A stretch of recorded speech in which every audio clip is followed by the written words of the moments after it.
Hai guys, selamat berjumpa kembali di channel novel populer viral yang keren ini. Sebelum mengikuti kelanjutan kisah Dev atau Chen-Ping yang semakin seru dan mendebarkan ini, mohon bantuan kalian untuk subscribe, like, komen dan share video-video yang ada di channel ini ya.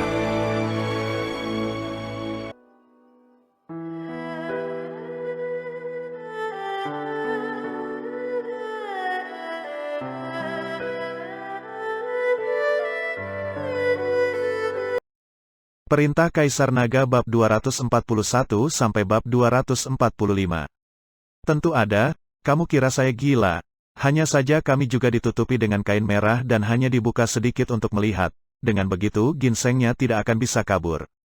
Brett segera menjelaskan. Mendengar penjelasan Brett, Dev dan Yuki menjadi semakin yakin kalau anak ini pasti sudah ditipu. Bahkan Juan juga menggelengkan kepalanya dan tersenyum pahit.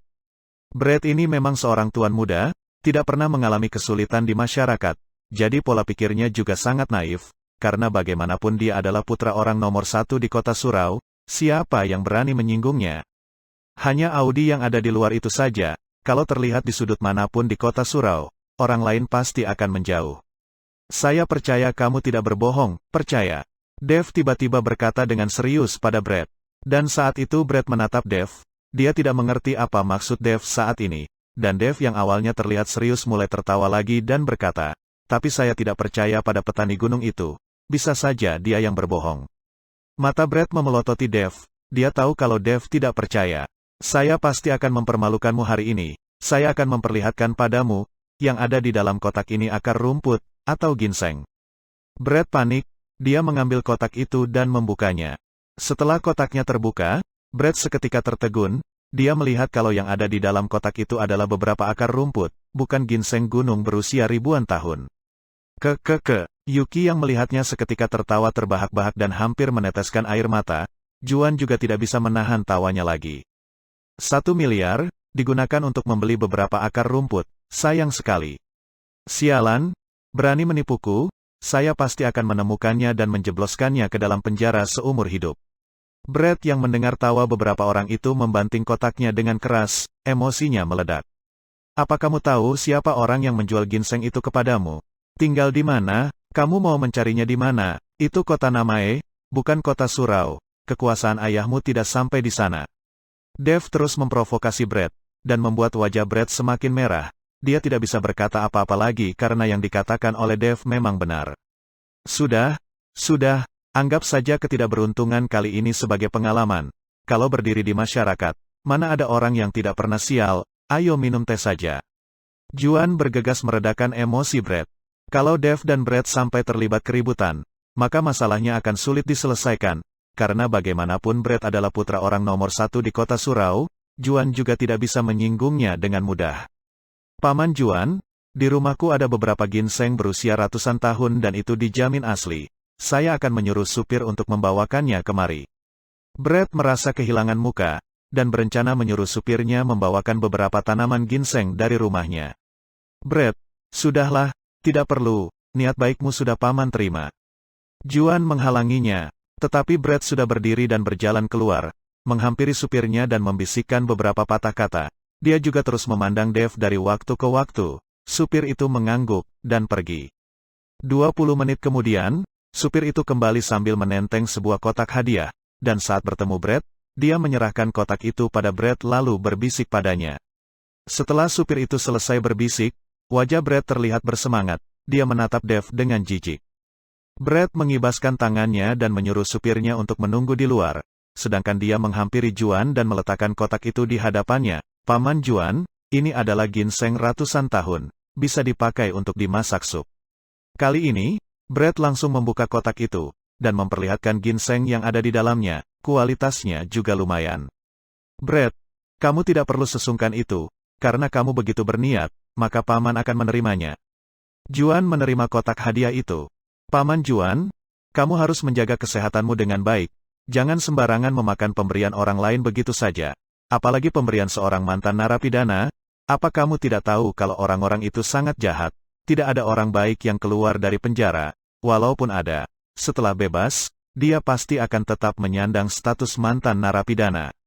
Brett menatap lurus ke arah Dev saat dia mengatakan itu, wajahnya penuh sarkasme. Jelas kalau tadi dia meminta supirnya untuk mencari tahu tentang Dev, dan mendapat sedikit informasi tentang Dev. Brett, apa maksudmu? Pernah masuk penjara berarti orang jahat. Kamu jangan menyindir. Yuki yang mendengarnya langsung tahu kalau Brett sedang mengatai Dev, dan langsung tidak senang. Melihat Yuki malah membela Dev, Brett seketika muram, dan berteriak pada Yuki, "Yuki, saya tanya padamu, apa yang membuat kamu tertarik pada mantan narapidana ini? Kenapa kamu membelanya? Saya tulus padamu, apa kamu tidak bisa merasakannya? Asalkan kita berdua bersama, keluarga Tanaka akan bertahan selamanya di kota Surau, apa itu tidak baik? Brett, meskipun kamu adalah anak pejabat yang dikagumi semua orang, tapi saya tidak peduli, apakah kamu mengerti?" Yuki menatap Brett dengan tatapan kebencian. "Kenapa? Kenapa?" Brett meraih pundak Yuki dengan erat, "Dari segi mana saya tidak sebanding dengan mantan narapidana ini? Dari segi mana saya kalah padanya?" Brett terlihat mengerikan dan dia terus berteriak. Yuki mengernyitkan keningnya dan raut wajahnya terlihat kesakitan. "Brett, kamu membuatku kesakitan." Namun Brett seperti orang gila dan terus mencengkram Yuki dan tidak berniat melepaskan cengkramannya. "Brett," wajah Juan seketika menjadi dingin, berani sekali main tangan pada putrinya sendiri di hadapannya, keterlaluan. "Cari mati." Dev menyipitkan matanya, dan aura membunuh keluar dari tubuhnya.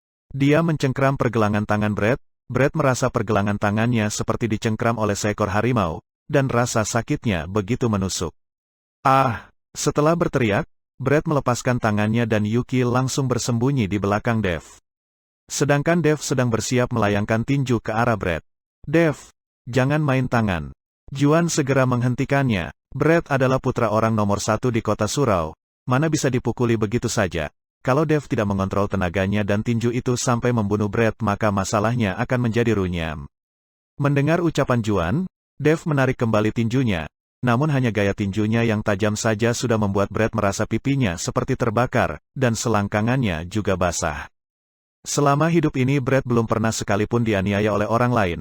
Tadi dia merasakan tinjunya Dev, itu saja sudah membuatnya ketakutan setengah mati. "Kalau kamu berani menyentuh Yuki lagi saya akan mencabut nyawamu." Dev menghempaskannya dengan ringan, dan Brett seketika terhempas lalu tersungkur di lantai. Brett berdiri lalu menatapnya dengan kejam. Dia melihat celananya sendiri yang sudah basah. Dia juga tidak punya muka untuk tinggal berlama-lama lagi. "Bajingan, kamu hanya seorang mantan narapidana, berani melawanku. Saya bisa membunuhmu kapan saja, lihat saja nanti." Brett mengancam lalu berbalik pergi. Setelah Brett pergi, Juan menarik nafas lega, "Untunglah kamu berhenti. Kalau kamu sampai memukulnya, maka masalah ini akan sulit diselesaikan. Dia itu putra orang nomor 1 di kota Surau. Pergelangan tangannya sudah saya patahkan." Dev berkata dengan santai. Dia sudah tahu sejak awal siapa Brett, hanya putra orang nomor 1 kan? Dev tidak takut. "Apa?" Hati Juan tersentak. Kamu mematahkan pergelangan tangan Brett." "Gawatlah sudah." Yuki juga terkejut. "Habislah. Brett tidak mungkin membiarkan masalah ini begitu saja." Juan dan Yuki terlihat sangat khawatir. Sepertinya masalah ini harus ditanyakan kepada Tuan Indrawan. Meskipun dia sudah pensiun tapi dia masih berkomunikasi dengan beberapa orang yang mungkin dapat membantu kita. Juan langsung teringat Indrawan. Meskipun keluarga Tanaka adalah orang terkaya di kota Surau, namun di mata para pejabat itu mereka para pebisnis ini hanyalah bidak penghasil uang, yang tidak memiliki status apapun. Meskipun dia putra orang nomor 1, sepertinya tidak perlu sepanik ini. Hanya mematahkan pergelangan tangannya, bukannya tidak bisa disambung lagi. Selain itu, ayahnya sebagai seorang pemimpin juga tidak mungkin tidak berbicara logika kan. Melihat Juan yang begitu khawatir, Dev sedikit tidak mengertil. "Kamu tidak tahu, Brett sudah terbiasa mengintimidasi di kota Surau. Meskipun wali kota Aston orang yang jujur, namun karena sibuk bekerja jadi dia tidak terlalu mengerti terhadap urusan Brett. Juga tidak ada orang yang pernah memberitahukan kepadanya. Jadi dia menjadi seperti sekarang ini. Sebaiknya masalah ini saya tanyakan kepada Tuan Indrawan." Setelah berkata, Juan langsung pergi untuk bertanya pada Indrawan. "Kamu tidak seharusnya main tangan separah itu, sekarang masalah akan menjadi gawat." Yuki menatap Dev dengan tidak berdaya. "Siapa yang berani menyentuhmu akan kupukuli, termasuk Raja Langit pun tidak boleh." Dev menatap Yuki dan berkata dengan serius. Melihat ketulusan Dev, Yuki merasakan rasa manis di hatinya, lalu melirik tajam pada Dev. "Kamu sebaiknya bersembunyi saja dulu, Nanti setelah ayahku mencari Tuan Indrawan dan masalahnya sudah selesai, kamu baru kembali lagi. Yuki mendorong Dev keluar, dia takut Brett akan mencari orang untuk menghabisinya. Dev hanya pasrah didorong keluar oleh Yuki, dia hanya bisa pulang ke rumah. Sumber energi yang ada di papan 7 bintang masih cukup untuk dipakai berlatih selama sehari. Setelah pulang dia juga tidak pergi kemana-mana dan masuk ke dalam kamarnya untuk kultivasi. Keesokan paginya, Juan menelpon Dev dan meminta Dev untuk datang ke kediaman keluarga Tanaka. Ini adalah panggilan dari ayah mertuanya, dia tidak boleh mendengarkannya. Dan saat Dev sampai di kediaman keluarga Tanaka, dia melihat Juan sedang mempersiapkan hadiah sebanyak 1 bagasi mobil. Dev, saya akan membawamu pergi ke rumah wali kota Aston, untuk berbicara baik-baik dengan wali kota Aston, membayar ganti rugi dan meminta maaf. Saya rasa wali kota Aston juga orang yang berlogika dan tidak akan mempersulitmu. Juan berkata pada Dev. Dev awalnya ingin menolak, tapi setelah dia melihat lingkaran hitam di mata Juan, dia pasti menghabiskan sepanjang malam mengkhawatirkan tentang masalah ini, jadi Dev hanya bisa mengangguk. Yuki awalnya ingin ikut, tapi Juan takut kalau Yuki ikut, dan apabila terjadi konflik, itu tidak akan sebanding dengan konsekuensinya, jadi dia tidak mengizinkan Yuki untuk ikut.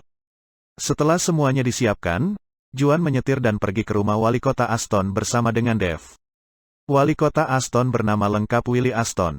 Dia sudah menjadi orang nomor 1 di kota Surau selama belasan tahun, dan berusaha keras menjadikan kota Surau yang awalnya hanya kota kecil perlahan-lahan menjadi seperti sekarang. Dia adalah seorang pejabat yang hebat. Segera, mobil terhenti di depan bangunan kuno dengan gaya barat, hanya 2 lantai dan luasnya lebih dari 200 meter persegi. Ini adalah rumah Willie Aston. Jarang menemukan seorang pejabat yang tinggal di tempat seperti ini.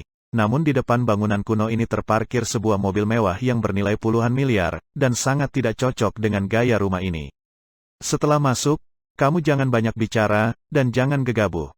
Juan memperingatkan Dev. Dev hanya bisa mengangguk. Setelah bel dibunyikan, tidak lama kemudian ada seorang wanita yang mengenakan celemek membuka pintu, dan orang itu adalah istri dari wali kota Aston, Miner. Nyonya Aston, kami datang untuk menemui Pak Asarten. Juan yang melihat wanita segera berkata dengan sungkan. Dev yang mendengarnya sedikit kaget, wanita yang begitu sederhana ini adalah istrinya wali kota. Juan ya, ayo masuk, Willy sudah memberitahuku. Tiara membukakan pintu dan menyambut Juan serta Dev dengan hangat. Aduh kamu ini, datang bertamu untuk apa membawa begitu banyak barang, kamu juga bukannya tidak tahu watak Willy. Nyonya Tiara, saya membawakan susu, madu, semua barang ini tidak lebih dari 1 juta. Juan segera menjelaskan, Willy punya satu aturan, orang yang datang ke rumahnya tidak boleh membawa hadiah, walaupun teman atau kerabat datang bertamu, hadiah yang mereka bawa tidak boleh lebih dari 1 juta, atau dia tidak akan menerimanya. Mendengar ucapan Juan, Tiara menerima barang-barang itu. Juan, kalian berdua duduk saja dulu. Willy sedang membahas sesuatu dengan pebisnis dari Futua, sebentar lagi selesai. Nyonya Tiara, tidak perlu mempedulikan kami. Juan tersenyum lalu duduk di sofa dengan Dev. Dev melirik sekelilingnya yang dipenuhi dengan perabotan lama, tidak ada yang bernilai. Ini tidak terlihat seperti rumah seorang pejabat, dan Tiara, sebagai istri orang nomor 1 di kota Surau, namun wataknya begitu ramah. Dev tidak mengerti bagaimana seorang ibu seperti Tiara bisa mendidik seorang seperti Brett. Tidak lama setelah Juan dan Dev duduk, pintu ruang baca terbuka, 4 orang keluar. Salah satu di antara mereka adalah Willy, pria parubaya berusia 40 tahunan yang mengenakan kacamata. Pakaiannya terlihat sangat biasa, namun aura berwibawanya menyelimuti sekujur tubuhnya. Dan 3 orang lainnya adalah investor dari Futua, dan salah satu di antara mereka bertubuh kecil dan kurus. Dia berjanggut dan matanya terlihat cerah. Dev merasakan gelombang energi spiritual dari orang ini. Lantas apakah dia juga seorang kultivator? Dev tidak tahan untuk tidak melihatnya. Wali kota Aston, saya berharap kamu akan mempertimbangkannya dengan baik. Investasi kami akan memperkuat perekonomian di kota Surau. Asalkan Anda membagi bagian selatan dari kota kepada kami. Dalam 3 tahun kami pasti akan membangun kembali sebuah kota. Kata pria berjanggut itu. Maaf, tapi saya tidak akan membiarkan anak cucu saya menusuk saya dari belakang hanya demi uang. Jadi saya juga tidak akan merugikan kepentingan halayak umum. Kalau ingin menjadi pejabat yang berprestasi tidak hanya mengandalkan uang, tapi juga mengandalkan dukungan dari para masyarakat. Masalah ini tidak perlu dibahas lagi. Saya tidak akan pernah setuju. Willy berkata dengan dingin dan tegas. Bisa dilihat kalau Willy tidak terlalu senang berdiskusi dengan beberapa investor dari Futua ini. Karena wali kota Aston bersikeras, maka tidak ada lagi yang bisa kita diskusikan, pamit. Investor berjanggut itu mengulurkan tangannya pada Willy. Meskipun diskusi mereka tidak membuahkan hasil, namun tata krama harus tetap ada. Willy juga menjabat tangan investor itu. Namun saat telapak tangan kedua orang ini bertemu, sebuah gumpalan awan hitam masuk ke tubuh Willy dari telapak tangannya itu, hanya saja Willy tidak menyadarinya. Namun, adegan itu dilihat oleh Dev. Dev mengernyitkan keningnya dan menatap pria berjanggut itu. Seolah merasakan sesuatu, pria berjanggut itu juga melirik ke arah Dev. Namun baru melirik sekilas dia langsung menoleh kembali. Setelah 3 investor itu pergi, Willy baru duduk di sofa dengan kesal, lalu minum teh buatan Tiara dan wajahnya terlihat muram. Willy, Juan sudah menunggumu cukup lama. Tiara berkata dan mengingatkan Willy. Willy baru teringat dan bergegas menyapa Juan. Juan, cepat kemari. Duduk di sini, saya kesal hingga hampir pingsan, sampai-sampai melupakanmu. Willy bangkit berdiri dan menatap Juan dengan tatapan bersalah. Wali kota Aston, jangan sungkan, kamu selalu bekerja keras siang dan malam demi kota surau. Kali ini datang mengganggumu, sungguh minta maaf ya. Juan berjalan ke arahnya dan Dev juga mengikuti di belakang. Juan, kota surau bisa berkembang menjadi seperti ini juga tidak luput dari bantuanmu. Kalau kamu tidak membantu, sekuat apapun saya berusaha juga tidak ada gunanya. Willy tersenyum, mengenai masalah lahan di wilayah barat keluarga Tanaka. Brett sudah memberitahuku, saya sudah mengutus orang untuk memulai proses persetujuan. Asalkan tidak melanggar hukum, kamu bisa langsung datang dan mencariku. Untuk apa menyampaikan pesan melalui Brett? Lalu, Tuan Indrawan juga menelponku. Katanya kamu ingin datang meminta maaf kepadaku. Apa yang terjadi? Juan segera menjawab, Wali kota Aston. Semalam saat di rumahku, sempat ada kesalahpahaman kecil antara Dev dan Brett. Mereka berdua terbawa emosi dan Dev bersikap gegabah lalu main tangan pada Brett. Karena itu hari ini saya datang membawanya untuk meminta maaf kepada Wali kota Aston. Willy menatap Dev sekilas lalu tersenyum. Anak muda kalau punya sedikit temperamen juga wajar. Kalau sudah dipukuli ya sudah, kamu tidak perlu sampai meminta bantuan Tuan Indrawan. Saya kira kamu melakukan hal ilegal apa, kalau sudah seperti itu siapapun yang menelpon akan sulit diurus. Tidak, Juan menggelengkan kepalanya lalu berkata pada Dev. Dev, sekarang kamu minta maaf pada Wali kota Aston. Dev memiliki kesan yang baik terhadap Wali kota Aston. Dia bisa merasakan kalau Wali kota Aston adalah pejabat yang adil dan jujur. Dia mencintai negara dan bangsanya. Melihat Willy dan istrinya Tiara, Dev benar-benar tidak mengerti. Apakah Brett itu anak kandung mereka? Wali kota Aston, semalam saya terlalu gegabah dan mematahkan pergelangan tangan putra Anda. Tapi tidak masalah, itu bisa disambung kembali, dan tidak akan mempengaruhi kehidupannya kelak. Dev berkata pada Willy dengan tenang. Dev tidak sedang minta maaf, karena dia merasa dia tidak bersalah dan tidak harus minta maaf. Dia berbicara dengan segan pada Willy karena Willy adalah seorang pejabat yang baik. Mendengar Dev mematahkan pergelangan tangan Brett, Willy dan Tiara tercengang. Mereka mengernyitkan keningnya. Juan yang melihat situasi itu segera menjelaskan kembali kejadian yang terjadi dengan detail. Bahkan termasuk kejadian Brett yang berani menyentuh Yuki. Setelah mendengar penjelasan Juan, wajah Willy memerah dan bertanya pada Tiara. Apakah bocah itu sudah pulang? Tidak, semalaman dia tidak pulang. Tiara menggelengkan kepalanya. Willy menggertakkan giginya, kalau bocah itu pulang pasti akan kupatahkan kakinya. Setelah berkata, Willy mengeluarkan ponselnya dan menelpon supirnya. Segera, supirnya bergegas mengendarai mobil dan melangkah masuk. Namun saat dia melihat Juan dan Dev, dia terkejut. Wali kota Aston, Anda mencariku. Tubuh supir itu gemetaran kelihatannya seperti ketakutan. Fitra, saya tanya padamu. Apakah semalam bocah itu memakai mobilku? Willy bertanya dengan tegas. Supir itu terbata-bata dan tidak bisa mengeluarkan satu patah kata pun. Bam! Willy memukul meja kopi dengan keras lalu berteriak, katakan dengan jujur. Fitra gemetar ketakutan. Tuan muda memakai mobil Anda semalam. Willy yang mendengarnya merasakan emosinya yang meluap dan badannya bergetar. Saya sudah pernah berpesan padamu, dia tidak boleh memakai mobilku. Apa kamu tidak bisa mengingatnya? Mobil itu milik negara, bukan milik Brett, yang bisa dia pakai seenak hatinya. Sepertinya dia sudah tidak mau bekerja lagi ya. Fitra ketakutan setengah mati, dia terbata-bata dan sudah ingin menangis. Tiara yang melihatnya bergegas membujuk Willy. Willy, kamu jangan marah. Itu tidak baik untuk kesehatan, saya akan lebih memperhatikannya. Sekarang tangannya patah dan dia juga tidak tahu kemana, sebaiknya kita cari dulu dia. Untuk apa mencarinya? Biarkan dia mati di luar. Willy kesal dan dadanya naik turun.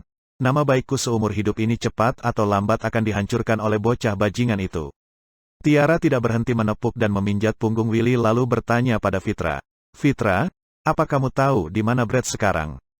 Nyonya, Tuan Muda Brad sedang di rumah sakit. Pergelangan tangannya sudah disambung. Namun dia sepertinya sedang menghubungi orang untuk membalas dendam. Fitra tidak berani merahasiakan persoalan Brad lagi dan langsung berkata dengan jujur. Bocah bajingan, dia masih berani mau balas dendam. Willy yang mendengarnya langsung bangkit berdiri. Sekarang juga kamu bawa dia pulang. Kalau dia tidak mau pulang, suruh dia tidak usah pulang lagi selamanya.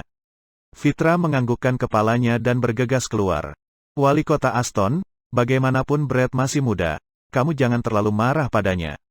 Juan yang melihatnya bergegas membujuk Willy. Aduh, Willy menghela nafasnya, Juan, kamu jangan menertawaiku, keluargaku ini tidak bahagia, keluarga tidak bahagia, baru bisa melahirkan seorang sampah seperti dia. Willy menatap Dev dan berkata dengan malu. Jangan menertawaiku ya, anak muda. Bajingan itu walaupun mati, saya tidak akan menyalahkan kamu. Kami sebagai orang tua tidak mendidiknya dengan baik.